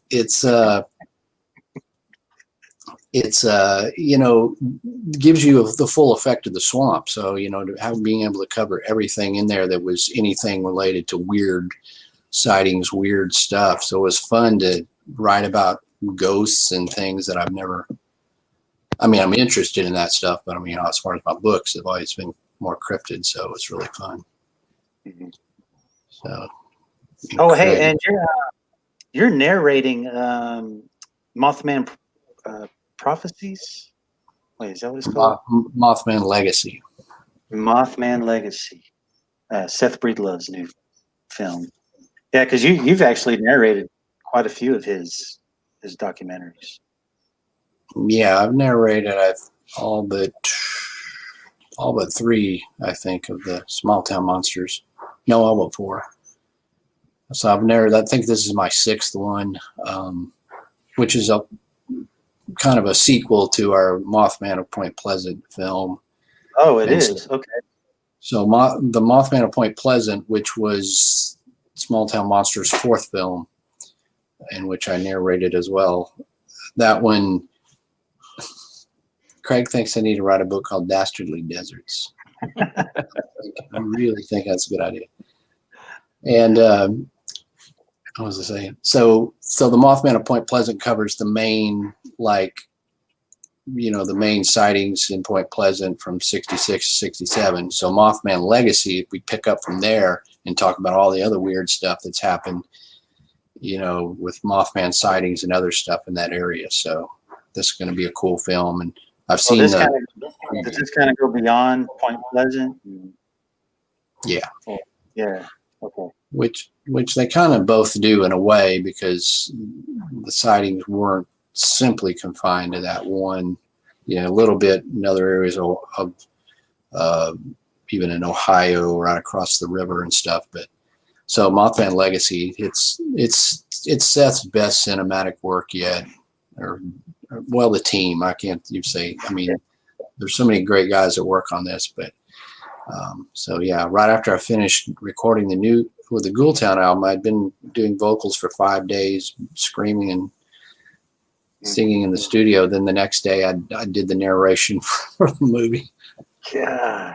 Did you have like a little smoky to your voice, like a little? I kind of did like it, which kind of works. And I did that when I did Terror in the Skies. I was literally sick, but it kind of gave a little extra, Yeah. Yeah. Yeah, it's like, that's the best yet. I'm like, well, I don't know if I can reproduce that, because I was like, I'd had some kind of upper respiratory or something. But Can you be sick in 2 weeks when we do another one? yeah, Exactly. I'm gonna expect sickness. Need you to go catch a cold real quick. So Yeah, Here's a vial you need to breathe in 2 weeks before you right. Right. Which is these days even scarier. Like, it's like a cold. Well, that sounds like nothing at this point. exactly. Hey Tim, how's it going? What's up, Tim? Oh, Timbo. Yeah. That's the Tim that was with me when we had our visual sighting down in Bison. Yes. So, Right. Cool. our good little buddy Tim. Good old Well, Timmy. if I do a specific Oklahoma book, then I'll be covering more. Or of course, if you guys do disappear up there, I'll write your book. Don't worry. Okay. Hell yeah. That'd be awesome. Your story's in good hands. So. I appreciate that. I'm gonna start sending you descriptions of myself to add to the book. Right. Some extra, research. Yeah, that way I don't have to do all the research. It's like, oh, Shane sent me all this stuff, dude. I know everything. Yeah. That'd be awesome. I mean, not a Shane disappears, but that'd be a great book. Oh, okay. Thanks. Yeah. I mean, I hate to go, buddy, but it'd be a great read. So, but and I'm often telling, I find myself often telling people about Oklahoma in terms of Bigfoot, because it's one of the most, it's one of those that people, if you don't know much about Bigfoot, people are like, there's Bigfoot sightings in Oklahoma? I'm like, yeah. Have you ever been to, the mountainous areas in the east? Oh yeah, wow. Because you kind of it's like Texas. They have this view of it where it's, a sort of a stereotype of flatlands and stuff. But I'm like, I always tell you, yeah, I mean, that's one of the places I'd go if I was betting on a sighting, it'd be, southeast Oklahoma. Yeah. Mm-hmm. Yeah. we spent a lot of time. I spent most of my time in Oklahoma doing this instead of Texas. Sorry, Texas. I know I was born here and everything. Man, it just the tracks. I just can't stay away. They're both good. They're good areas. There's going to be a Bigfoot article. Oh man, what was that? One of those big Oklahoma magazines interviewed me for I think it's going to come out in October. It's I forget which magazine, but it's like the Oklahomian or something. But they're going to do a Bigfoot article in the magazine. Cool. Yeah, I thought I saw something about somebing with Hudson in it recently, that he was interviewed for some type of article also. So yeah, they may have interviewed him as well. I mean, obviously, okay. Oklahoma. Yeah, I think maybe that was the same people. Okay. Sometimes I lose track of all the interviews is what I did. But hey, it's Larry. Hey, Larry. Hope you're doing all right, man. We were hanging out. I met Larry in Ohio. Had a good time at Hocking Hills. It's a really cool little area where they have this Bigfoot like conference thing that benefits It's a place where kids can go and camp, and underprivileged kids. There's a really good benefit because this helps pay for the kids to, come out and have a weekend in the woods, which kind of like we were talking about, you can't really. That's one of the greatest things you can do is just get out in nature. Yeah. Now at Jefferson, I've never been. I've tried to make that trip a couple times, but I'll be there this year. Do you guys get out in the woods after the conference, or is it just kind of a hang around town type deal? Sometimes it just depends on what the schedule is. Where Jefferson is, you're pretty close to Caddo Lake. I mean, it's not a far drive to go out and do some stuff. Okay. Usually I go out there so much that if I just do the conference, I usually just do that because I've already been out to Caddo so much. Like Tom had the place we camped, and he had a boat right there, and we just get in there and go out and paddle around, or we had swamp motor, but you can, there's some wildlife management areas where you can hike around, and good camping at the state park and in those areas in the wildlife management area. It's really good camping and stuff. So lots of options. I was just listening to Sasquatch Chronicles today, and it was in that state park. The show was 3 brothers camping out there. Had an experience overnight and then a sighting the next day, and pushing me to get out there. That's funny you said that because I was just listening to that today. Yeah, somebody sent me that link. I was like, wow. And then, if that was in the state park, well, there again, see, I'm apparently unlucky because I must have, over the years, I've camped in that park. I don't know how many times, like nothing attacked me, man. Tim says they're good at throwing rocks. Tim knows all about getting hit in the head with a rock. So, yeah, it's true. Yeah, poor guy. Yeah. Our very first outing that he came with us, we had something come through our camp in the middle of the night, and the guys all got up. I did not get up. I stayed in bed. I could care less. But these guys got up and went walking around looking for it. And I guess as they were coming back, something struck Tim in the back of the neck, head area with a rock, and it whelped him up pretty good. So it was a good size. Yeah. So he was hooked. Yeah, he was hooked at that point for being his first trip out with us. So, wow. You know what? And we talked about this too. We're like, man, he just went out with us the first time. He probably thinks that we're pulling his chain. Someone's throwing a rock at him, and yeah, wasn't but the case. He was the last. Yeah, he was the last guy in the line back, so there wasn't anyone behind him to hit him with a rock, but something did. According to David Politis, his books, the last person in line, you got to watch. That person's got to watch out, right? Usually. Yeah, that's why Tim was there. He was the newest guy. He was expendable, so we put him in the back. He's bait, that's what we always say. So, yeah, Craig says Caddo State Park is a good place to stay. I'm just trying to think of where I'm going to stay when I come. So I don't know if I'm going to hotel, if I want to camp it. So, and it's usually good weather because when you're, where in late October, so it's cooled off, not too cold. It's usually perfect weather. So for camping, that's a good one, Okay. And the state park isn't too, it's a little ways from where Jefferson is, but it's not too far. And that's a great place to camp. And where else? There's a lot of cool bed and breakfasts out there, though. That's Jefferson is known as the most haunted small town in America. So a lot of those bed and breakfasts either are haunted or claim to be haunted and have the whole aspect of spookiness, even when you're in the town, and then on the bayou, you've got the Caddo creature. So it's got a lot of great things there in Jefferson. Well, Shane, we might look kind of cute if we pair up in a nice bed and breakfast. And I don't know. People may talk. So, Craig, I don't know if Tim was wearing a red shirt that night. I can't remember. Oh, you know what? I don't know. That's a good question. Yeah, Hey, maybe Tim, Tim will you're on remember that. a Yeah, red maybe shirt. Tim will remember that. So Huh? You never know. that'd be interesting, though. We could, if that's the case, I'm wearing red every time I go. So Oh yeah. and red's not my color because, as you can see, I'm always red. So I try to avoid the red shirts whenever I can. So Yeah. that's not your color messed up on your screen. That's my actual color, Lyle. I am this red. So Do not adjust your monitor. do not adjust your monitor. This is, folks, this is my real color. So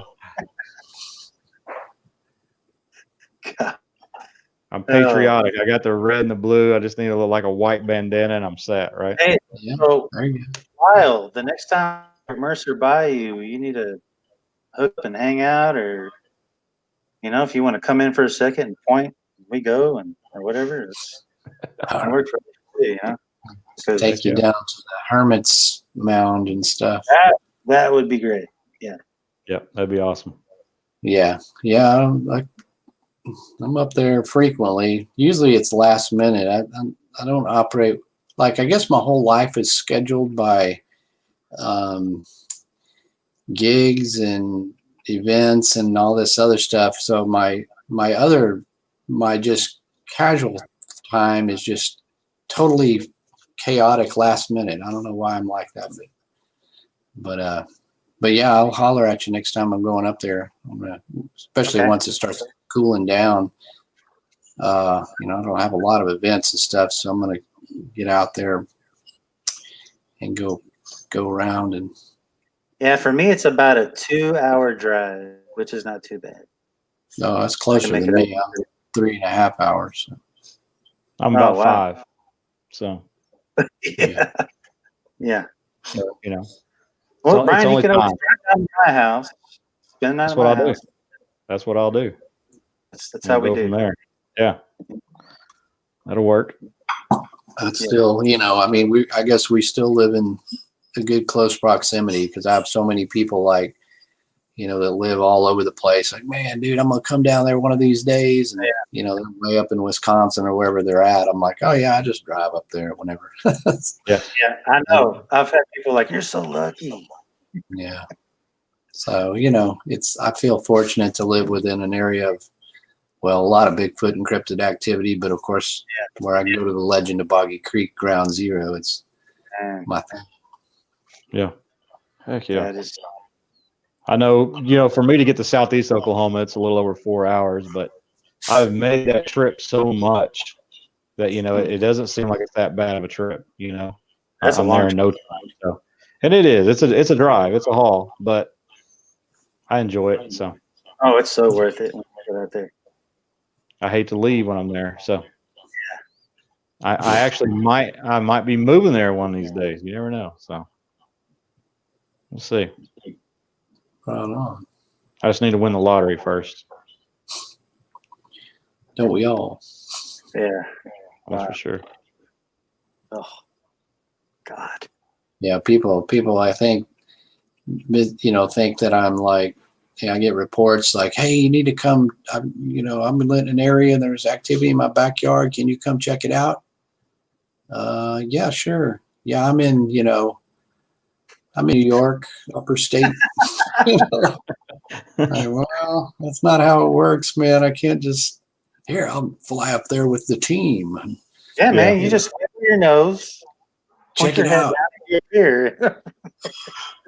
I Well, would they love probably to. think you got a private jet or something like that where you can just jump on and go, right? So Blackburn wish. signals in the sky. The Lyle Blackburn signals in the sky. He must be coming. Right. Yeah, I'll be right there. Yeah. I wish there was like that, but the reality of the expense versus the ground needed to be covered and the whatever, my only job is the books and things, so that whatever expense goes into that, hopefully it come out in the green. So there has to be a strategic.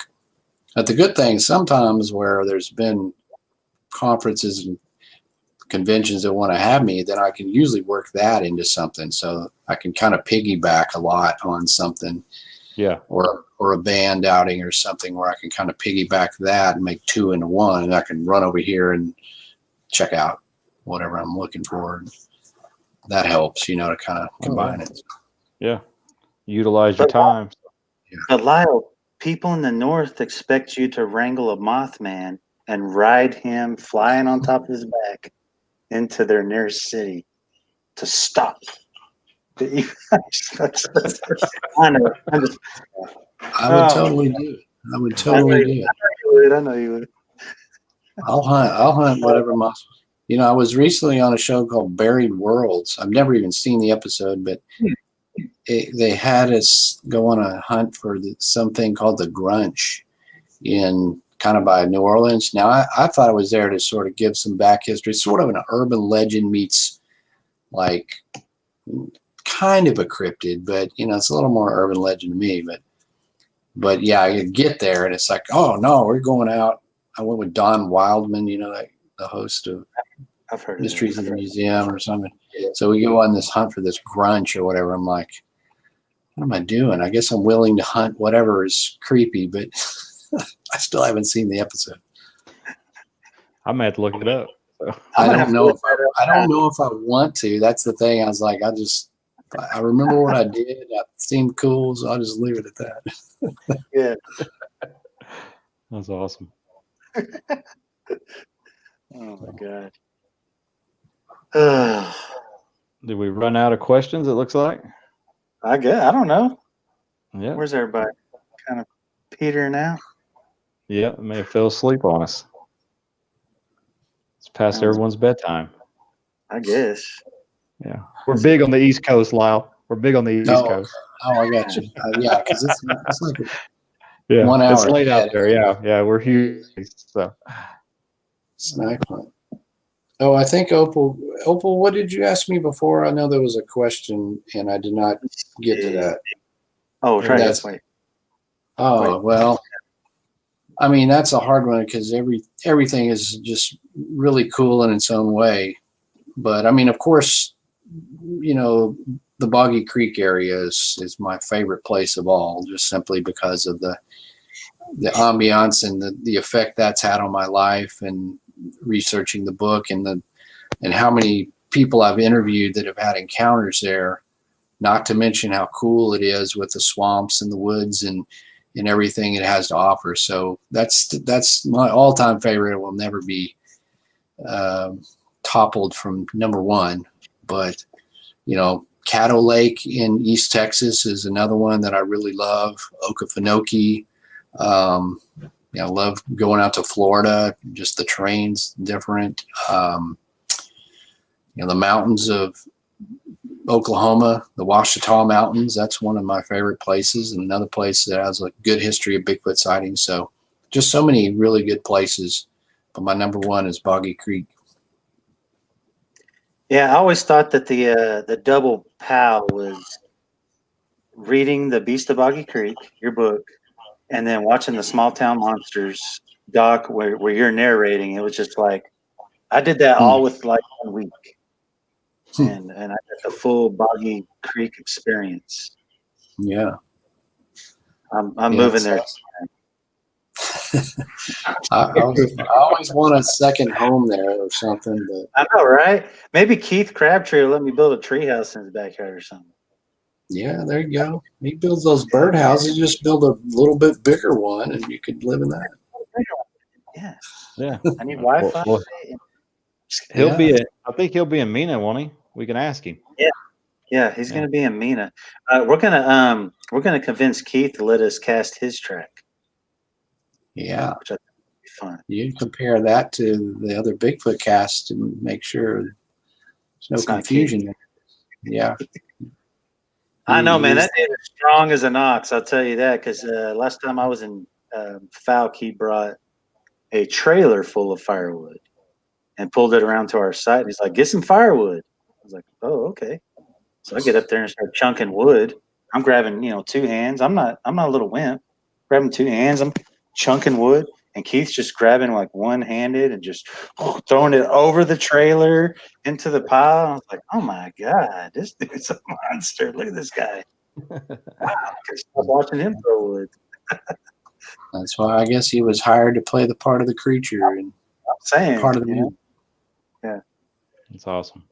Yeah, Yeah, it'd be cool if we could cast his foot, if he'd let us do that. So we have a little experiment Shane and I are doing Wednesday, where we're going to be casting some human tracks to compare against the Bigfoot tracks that we have. So on the same soil, the same same location, same soil, like a controlled environment. And we're going to have my son as our Bigfoot because he's a big boy, wears a size 15 shoe.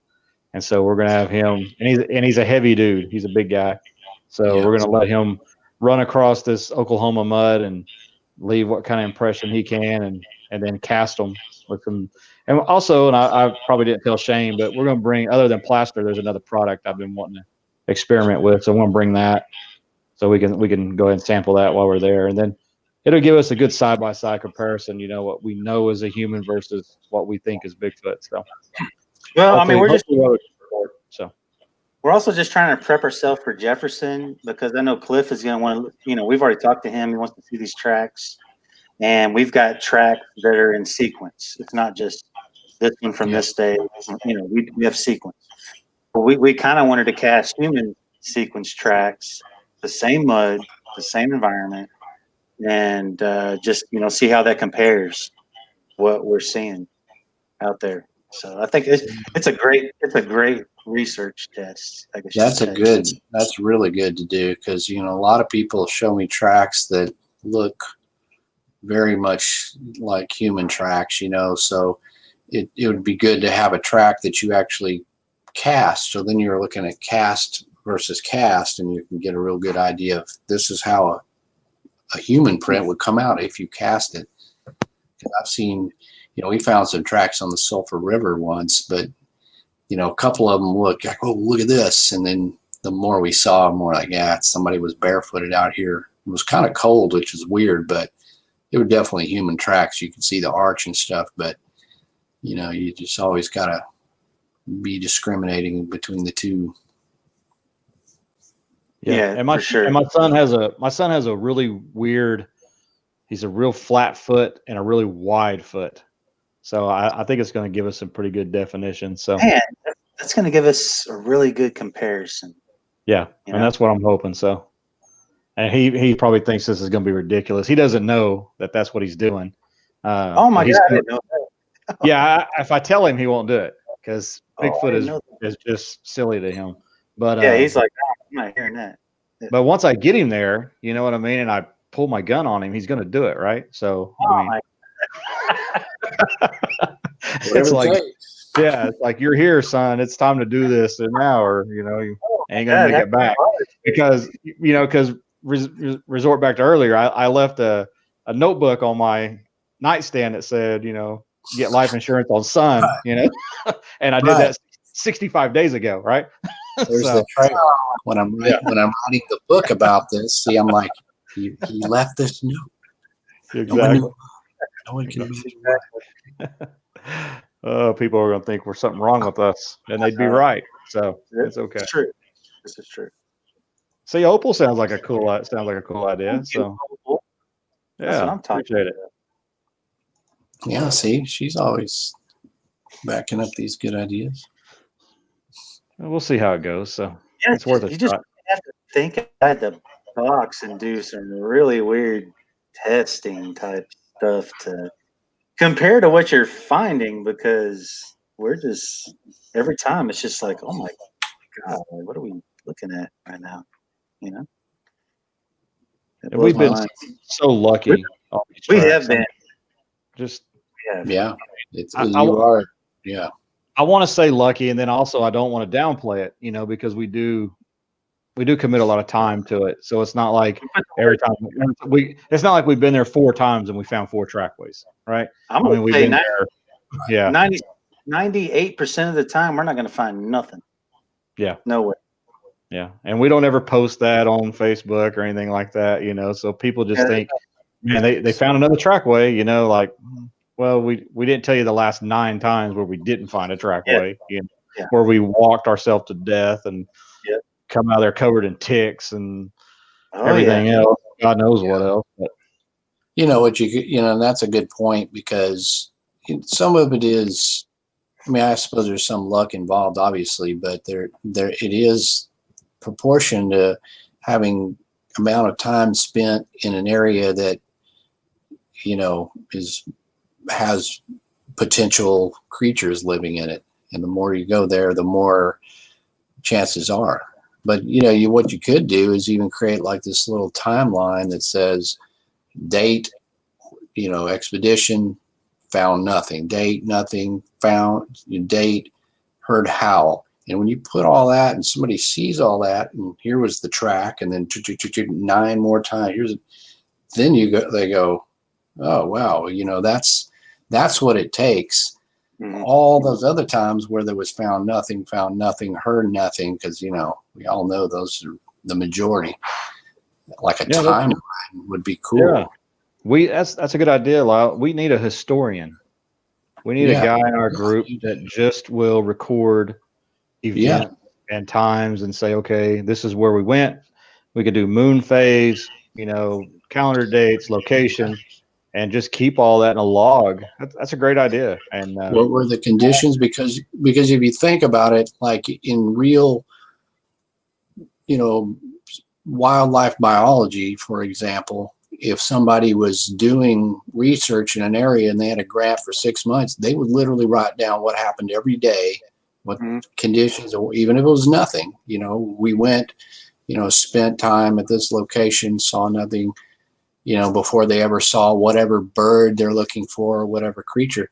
That's kind of how they would do it in terms of more scientific or, you know, field research in biology. So, you know, that's a good thing to have when people go, oh, Bigfoot hunters. And you're like, well, hey, how about this? You know, we've logging this stuff like field research, which is exactly what it is. So yeah, it's probably something we could put on our shared drive with our photos and do an Excel spreadsheet or something like that, and we could all log it.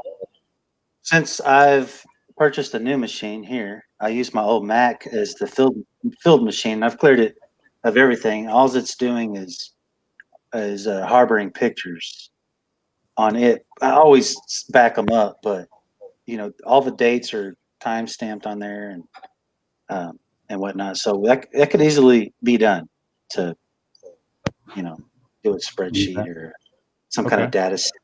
Yeah. All right.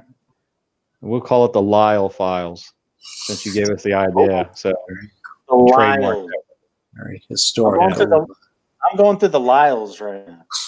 Exactly.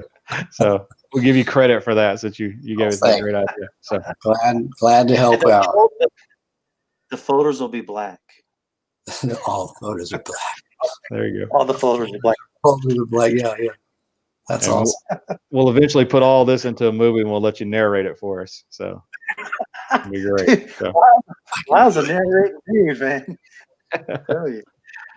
I can do that. Well, nobody wants to hear our goofy voices on there, right? We're lucky enough to have people watch the show. So.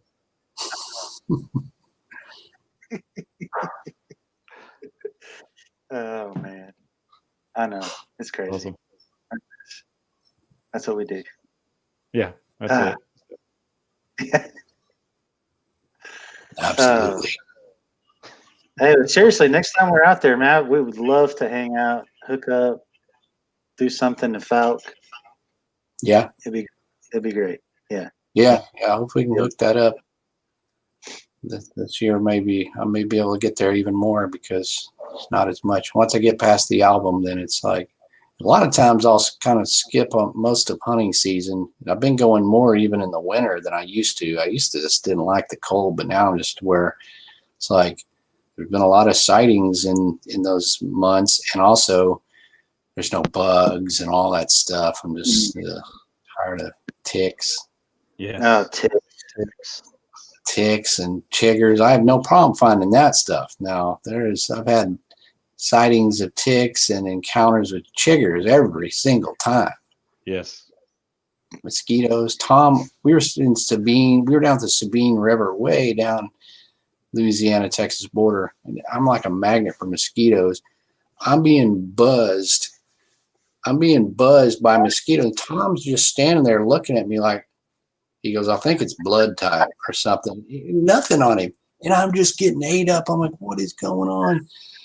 You know, like there's a chigger within like 30 yards of me jumping, and he just laughing the whole time. Like he was just one of those guys where nothing wanted to get on him. That's weird. Hey, what's that stuff that Bill used? Permethrin? Yeah, Prometheum. Yeah. I even used that. I used that last time, and I didn't have a tick or chigger or anything of that mosquito, nothing on me that time. Yeah, that stuff works, and I usually use that. I guess then they're around my face, but yeah, it keeps them off your clothes for sure, and which is important because the ticks are bad, gotten worse, I think. But Shane, I noticed you didn't make a comment on Craig's comment there. You didn't reply to that, so. Man, you know, I mean, I'm trying to. Let's be honest. Let's be honest, Craig. Who doesn't? You know what I mean? At this point, who doesn't have a crush on Lyle? So here you go. Here you go, right here. Don't be jealous, Craig. That's awesome. I'm looking forward to Jefferson though. I've been wanting to come there, man. And it seemed like last year I was all set to go, and I don't remember what it was, but something came up like 2 days prior, and I couldn't go. But this year, I don't care. I mean, hell could freeze over, and I'm going to show up, right? Yep. It's always fun. They do, we got a campfire afterwards out there by the bayou, and the this little town's just really cool. You can go to the Blackburn jelly company there and buy some Blackburn jelly, and I don't know if I'm related, but when I go in there, they're like, "That's the Bigfoot guy." I was going to ask if there was any relation there. So yeah, I don't know. I mean, but yeah, they'll usually like. Craig and I did have lunch, and we took. We know crush. We took a pink Vespa to the body shop. Oh, okay. That's what we did. Yeah. No. That's an exciting day. Yeah. Whose Vespa? Was not mine, but Craig was laughing if the band saw me carrying a pink Vespa in the back of my, black Ghoultown truck, that the band members would be laughing because it looked kind of humorous. We should have actually took a picture of it. I forgot. When we bring it home from the body shop, I'll take a picture and go, check out my new cycle, man. It's gonna be awesome. My new scooter. Scooter. That's awesome. This is going on tour with us. Yeah, man. Got to ride it across. Life's got a crush. Only when you're riding that pink Vespa, my friend. That'd be hard to turn down right there, as Craig on a pink Vespa. So it's sexy business. Cranking. Man, I hope it's at the conference. I want to see this. So yeah, he should ride up on that thing like, Craig, here comes the king of Texas Bigfoot. He's on the pink Vespa. Yes. That'd be awesome. Come on, Craig. You heard it first right here, Craig. Do it. It's on you, man. This is you. Pressure. Pink Vespa. Pressure. It's like a bad after school special. Calling that body shop up and tell them to speed that process up. So right. The Vespa is due an appearance. So I think we should. Oh man. Well, Lyle, what would you I guess what would be your thoughts on, like, if you were in the situation we're in, where we're going out to this area, we're finding these tracks at different times of the year. It started spring of 2018, and the last time we casted a track was April of this year. What, like, if you were in our situation, like, what would be your steps? Like, are you like moving out there, or what do you do? Well, probably not, just because there's so many of these hot spots that seem to, it's like they're there, but super hard to get results as far as, like a really good photo or whatever's the next level up, a video, so there's no guarantees with any of these. the best thing you can do is just continue to try to get there as much as you can, and also try different techniques. Like, don't always do the same thing, because if you haven't, if you're finding the tracks, you're doing whatever you're doing there is great. But if you haven't gotten the visual sightings you're looking for, or something on a game camera or something else, try to change it up. One time, go out there, camp, and be loud. Tromp through there, be loud. The next time, go full on like stealth hunter. Cover your scent, get some pop-up blinds, and just stay, position guys out there for hours, just literally observing in the places where you, especially if you've seen tracks on game trails. I mean, obviously they've traveled by. I would get out there and do Rambo style hunting, trying to get a visual, obviously with the camera and the recording stuff. And then, like I said, just keep mixing it up, because there's no real what actually works. Some people say, well, we just go to a campsite and all of a sudden we're playing guitar and here they are. And then some people are, trying to go, more into the places where nobody is and set up in a tree stand or whatever. So best thing you can do is just try a variety of things and see if one of those yields something more than just a track, and then, of course, mortgage the house and buy some equipment and tell your wife it's cool. Yeah. Oh yeah, I'm sure she'll love that. Or it's going to pay off when I've got a picture of a Bigfoot. So, I mean, hey, you know what? She used to kind of not clown me, but she used to kind of look at me like, "What the hell are you doing? This is crazy and silly. You're going out in the woods with dudes, and you are like little kids, whatever, blah blah blah." are you really going in the woods? Yeah, are you really going out there? No, she can track me. She has a chip. She put a chip somehow. But I started bringing home the track cast, and she was like, "Wait a second. Now, what the hell are you doing?" yeah, see, that changes the whole thing. Yeah, game changer. Yeah. It was. Mm-hmm. So, I had to. Sorry, Shane. I had to put there for you. So. Oh my God! Wait, Craig, wait till we, buddy. this is getting weird. This show's getting real weird. Well, we're the late night version now. Yeah, this is the after hours cryptoholic. Yeah, HBO After Dark. Yeah, this is after the alcohol has already kicked in, and we're in the after hours part. So yeah. Oh, Craig. That's funny. Crazy fella. Man. Well, is there anything else? Is there anything else we could talk about in the wee hours? You talking to us, Shane? We talk about an hour and a half show, one guest. Like we just talked. Oh, that's true. Yeah, I mean, we could talk about anything. So that's true too. We probably done talked Lyle's ear off completely though. So that's up to Lyle. There he is. What do you think, Lyle?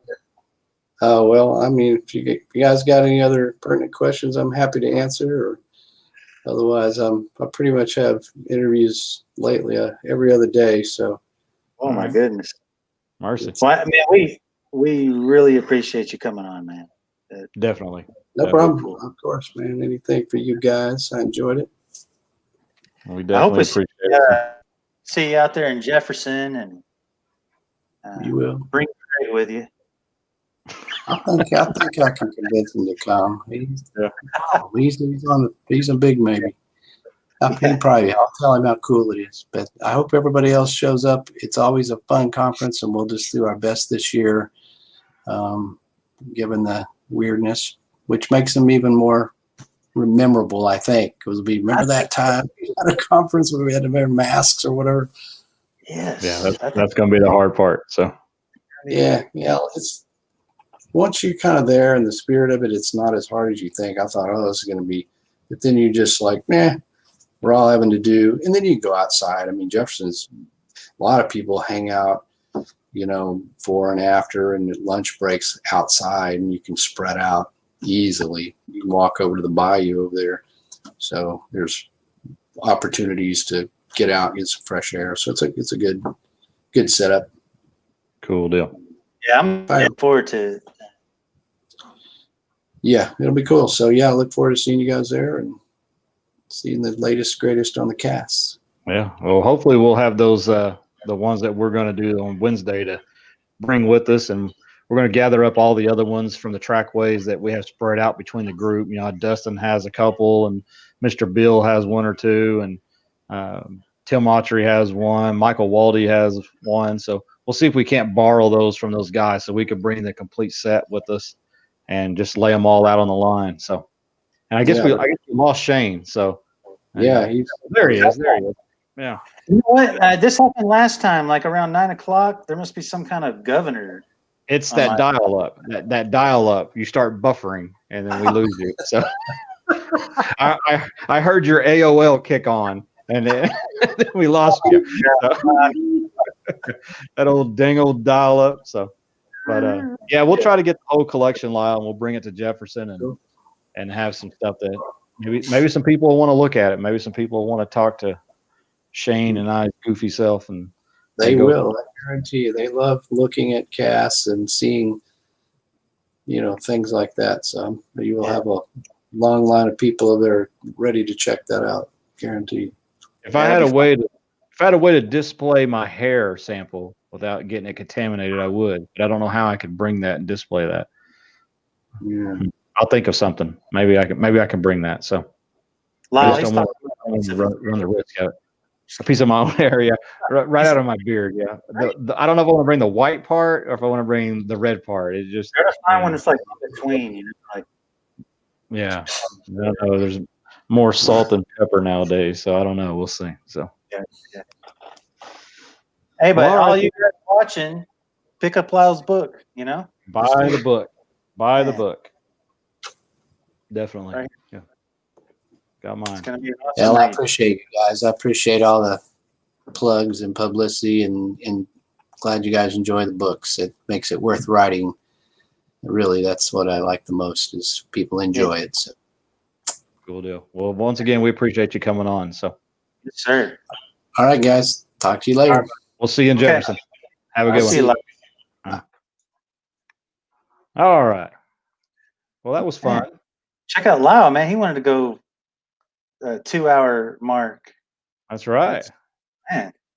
Maybe that's just the new normal. We've been thinking 30 minutes to an hour. I always feel like people have other stuff to do and talk to us or whatever. But or listening to us. But I don't know. I mean, 2 hours we covered a lot.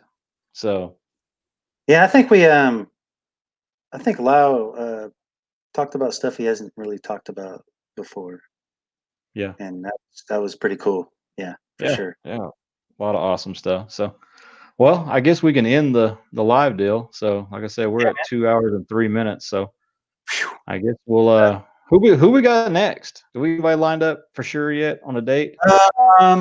There's no dates lined up, but the Mysterious State guys, Kevin Tucker and Dustin Walls, will be on. Okay. And Dustin, I believe, was just on an episode of Believers, which is a paranormal show that kind of. I watched that. Yeah. Did you watch that? Did you watch that one? Yeah. Okay. I watched it. Yeah. And we're still going to shoot for 2 weeks from tonight with somebody then, right? 2 weeks from tonight. Sure. If it's the Mysterious State guys, and it'll be them. If not, it'll be Pamela Pierce. Okay. Legend of Boggy Creek. Yep. Yes. That'd be awesome. Yeah, because I mean, come on, there's a lot of history there. So yeah, the movie and her family lineage. And we'll get into the ghost. We'll get into all the paranormal, the UFO. I know we want to have some UFO people on and things like that. So we want to hit it all, right? We don't want to just stay focused on Bigfoot, even though Bigfoot is our life right now. But hey, but Lyle's book is a breakout from that, anyways, because it's everything. So that was a great lead into that. So Yeah. It was Well, cool, man. I had a good Okay. time. All right, Like brother. always. All right, bud. Mhm. Sounds good. I'll See see you you guys. Wednesday. Yeah. All right. I'll be there with bells on.